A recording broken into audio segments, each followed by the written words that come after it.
जरा कल्पना कीजिए एक ऐसी धरती की जहां न कोई शहर था, न कोई इंसान, न कोई बंदर, सिर्फ विशाल जंगल, गहरे समुंदर और आसमान में उड़ते हुए पक्षी और धरती पर डायनासोर।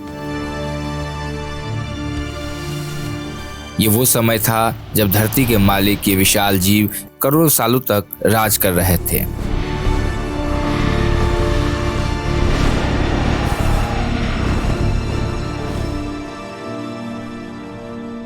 सबसे बड़ा शिकारी था टायरानोसोरस रेक्स, 40 फीट लंबा, 60 टन वजन और इसके दांत 12 इंच लंबे। एक बाइट में किसी भी जानवर को आधा काट सकता था।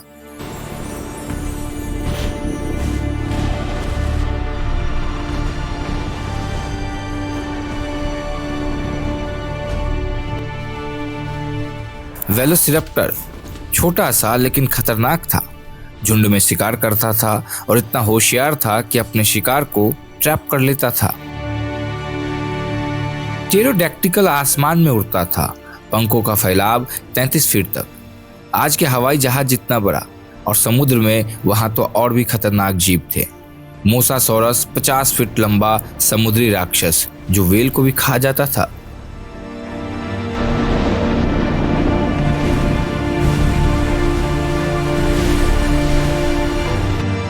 उस जमाने में अजीब सी दुनिया थी।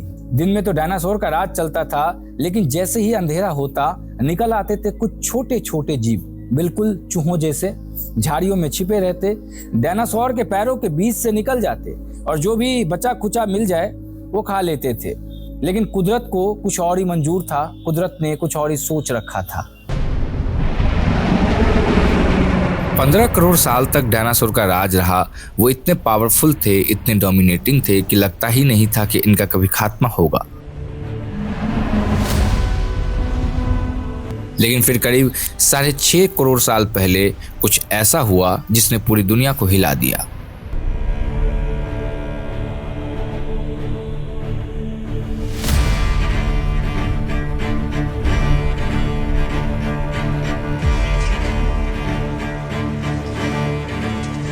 एक सामान्य दिन डायनासोर अपने काम में लगे थे, कुछ शिकार कर रहे थे, कुछ घास को चर रहे थे और सब कुछ नॉर्मल था।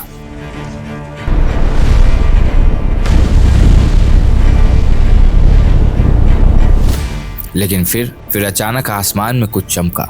एक विशाल का एस्टेरॉइड 10 किलोमीटर चौड़ा था, स्पीड 70,000 किलोमीटर प्रति घंटा। ये एस्टेरॉइड आकर गिरा मैक्सिको के पास।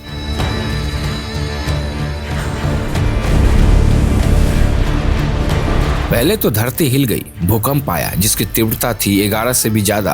पूरी धरती कांप गई और फिर आई सुनामी, 300 फीट तक ऊंची लहरें जो सब कुछ बहा ले गई।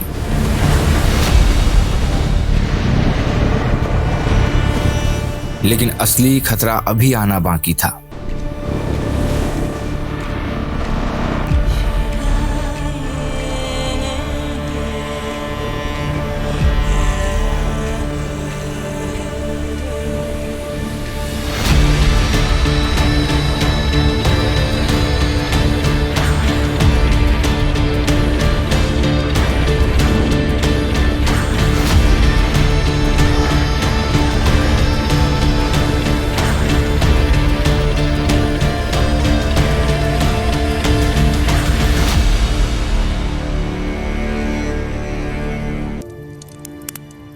धमाके से इतनी धूल और राख उड़ी कि पूरा आसमान ढक गया।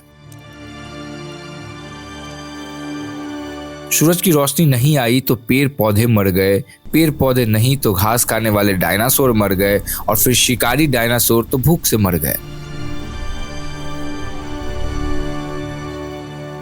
हिस्टोरियन और साइंटिस्ट का मानना है कि सिर्फ कुछ ही हफ्तों में 75% जीव खत्म हो गए। यह था धरती का सबसे बड़ा जेनोसाइड। लेकिन कुछ जीव बच गए, वे छोटे छोटे चूहे जैसे स्तनधारी जो बिलों में छुपे हुए थे। और यहीं से शुरू हुई हमारी असली कहानी। उस एक पल में सब कुछ बदल गया। डायनासोर खत्म हो गए, जंगल वीरान हो गया। प्रकृति के इस विनाश के पीछे का कारण उस वक्त नहीं समझाया जा सकता था, लेकिन अगर आज के नजरिए से देखा जाए तो शायद जीवन की शुरुआत यानी मानव जीवन की शुरुआत इसी विनाश से होनी थी। अब धरती खाली पड़ी थी, खाना था, पानी था, जगह थी, कोई और बड़ा शिकारी नहीं बचा था और ये थी गोल्डन अपॉर्चुनिटी छोटे स्तनधारियों के लिए।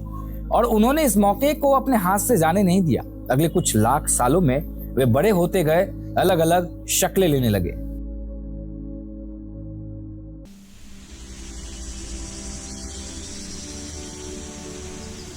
करीब 6 करोड़ साल पहले पेड़ों पर रहने वाले स्तनधारियों में से एक था प्लेसिएडेपिस। छोटा सा था, गिलहरी के साइज का, बड़ी बड़ी आंखें थी, लंबी लंबी पूंछ और चारों पैरों पे चलता था।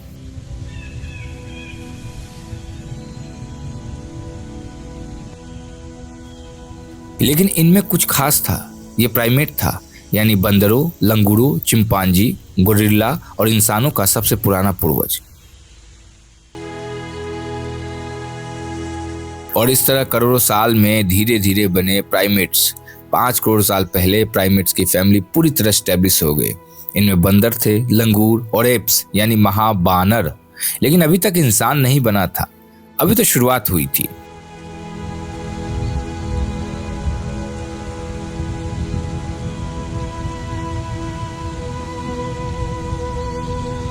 दो करोड़ साल पहले अफ्रीका की धरती पर एक बहुत बड़ा बदलाव आया। मौसम बदलने लगा, तापमान बढ़ रहा था, जंगल धीरे धीरे सिमटने लगे और उनकी जगह आने लगे खुले मैदान, जिसे सवाना कहा जाता है।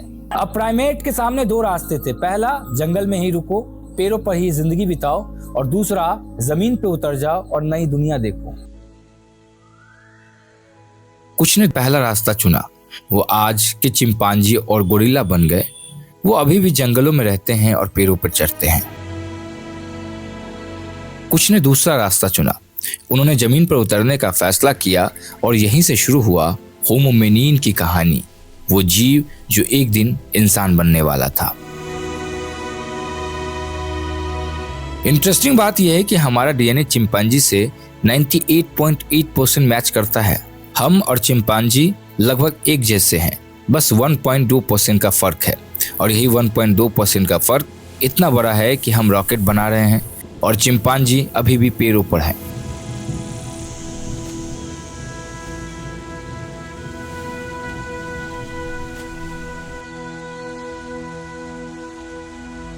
सवाना के खुले मैदानों में जीना आसान नहीं था। यहाँ शेर थे, चीते थे, हाइना थे और एक तरफ शिकारी थे, और घास इतनी ऊंची थी कि चारों पैरों पर चलने वाले को कुछ दिखता नहीं था। अब सोचिए कि एक छोटा सा प्राइमेट 4 पैरों पर चल रहा है। घास की लंबी अधिक होने के कारण छुपे जानवर आपको नजर नहीं आते हैं। अचानक शेर का अटैक हो जाए, आपको पता भी नहीं चला और शिकार हो गया। ये प्राइमेट के लिए बहुत बड़ी मुसीबत थी। इसीलिए एक अद्भुत बदलाव हुआ, वो बदलाव जिसने सब कुछ चेंज कर दिया। अब हमारे पूर्वज 2 पैरों पर खड़े हो सकते थे, और ये बदलाव इतना क्रांतिकारी था कि साइंटिस्ट इसे बाइपेडलिज्म रेवोल्यूशन कहते हैं।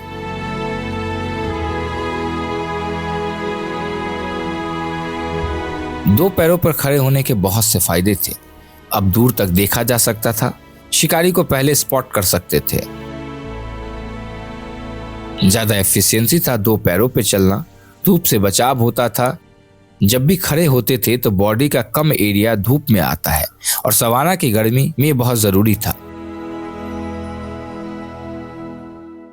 70 लाख साल पहले धरती पर एक ऐसा जीव मौजूद था जो 2 पैरों पर चलता था।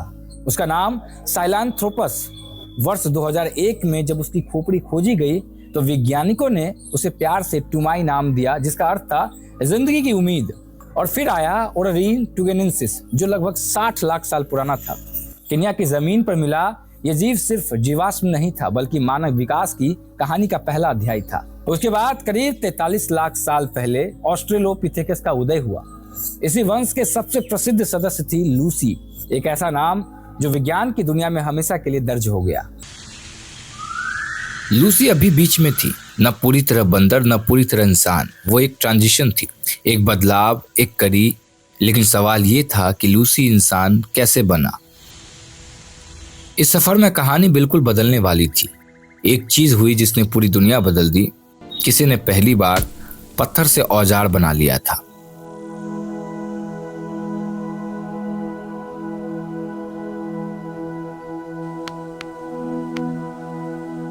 होमो हैविल्स यानी हैंडीमैन पहला इंसान जिसने औजार बनाए।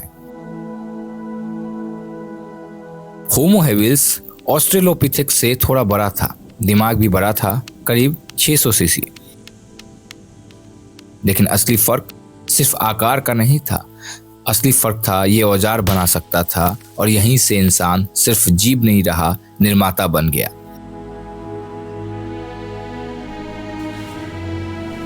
अब सोचिए औजार से क्या क्या हो सकता था। शिकार को काट सकते थे, हड्डियों को तोड़कर मैरो निकाल सकते थे, पेड़ों की छाल उधेड़ सकते थे, जड़ें खोद सकते थे, दूसरे जानवर से खाना चुरा सकते थे। शेर ने शिकार किया तो कोई बात नहीं, पत्थर से डराओ और मांस ले लो।